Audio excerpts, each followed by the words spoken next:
Hello, welcome back to JC's Learning Edge for another Friday deep dive. And I'm so happy that you're here. And I hope you took my advice and brought a friend because I really believe today's session is going to be powerful. Now, on Wednesday in our midweek motivation, I talked about how success comes down to training your mental muscles, which are focus and discipline, right?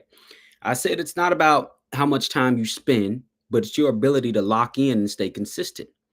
Now, today, we're going to have some of the same concepts, but I want to slow it down and I want to really unpack that because this is where a lot of people win or lose before they even realize it. And that leads me to my first point: focus, directing your attention. So, focus, let's just start there. Let's start with focus. Focus is about narrowing your energy. It's the ability to cut out distractions and give your best effort one thing at a time. Think about this: light is everywhere, but when you concentrate it through a magnifying glass, what? It can burn through paper. That's what focus does.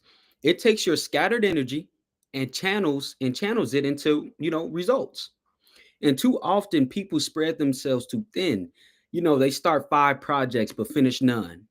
They spend hours working, but half the time is spent scrolling, multitasking, or worrying about things outside of their control.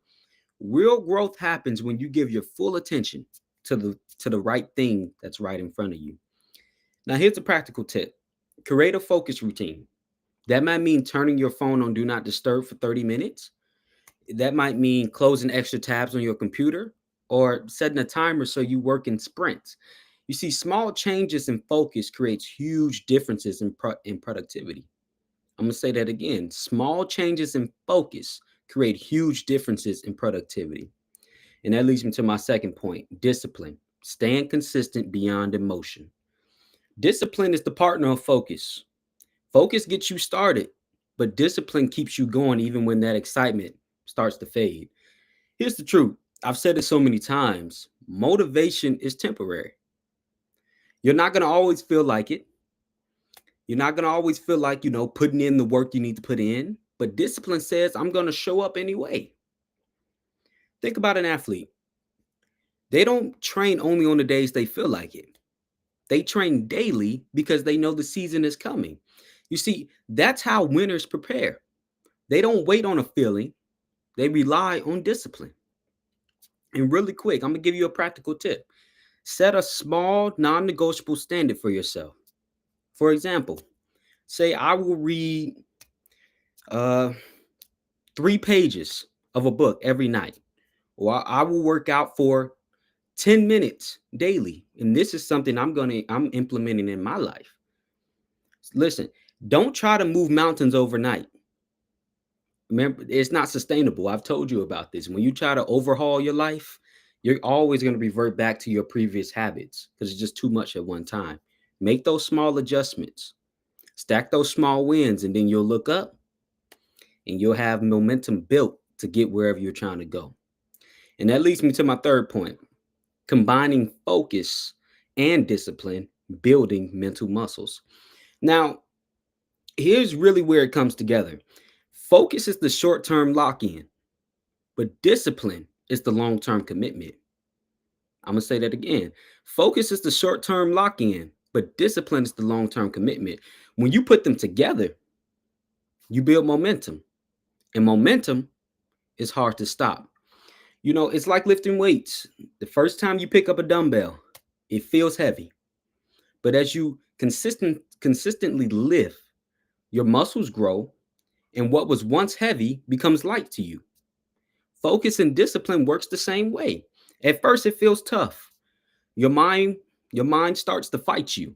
But if you stick with it, you'll train your mental muscles to perform automatically. It'll become muscle memory. And here's a quick practical tip: create a rhythm. Pick one thing to focus on daily, and then discipline yourself to repeat it long enough to see results. That's another issue we have. We give up right before the results about to hit. We give up. We have to stick with it long enough. And over time, that rhythm turns into momentum, and momentum makes success feel natural. And This is something that, I really dive into in my book, Graduating Half the Time, because whether it's school, business, or just personal goals, those who learn how to focus and discipline themselves always finish stronger than those who just rely on motivation. Because as I said, that fades, that's temporary. If you don't have the book yet, grab it. It's packed with strategies to help you accelerate your learning, but your success. Grab your copy today. Here's the takeaway. Here's the takeaway. Focus directs your energy, discipline multiplies it, and together they create momentum that moves you forward. So I want you to ask yourself this week. Here's my challenge. What area of my life needs more focus? And what small, consistent action can I discipline myself to take daily? If you do that, you'll be shocked at the progress you'll see in just a few weeks. And don't forget, next week, we're taking this series even deeper with the next step in positioning your mind for success. You don't want to miss it. And I always encourage you to bring a friend because I really believe that these sessions are going to be powerful and it's better when we all come up together. And remember, success doesn't shout, it shows up. And that being said, enjoy the rest of your day, your weekend, and I'll see you next week. Bye bye.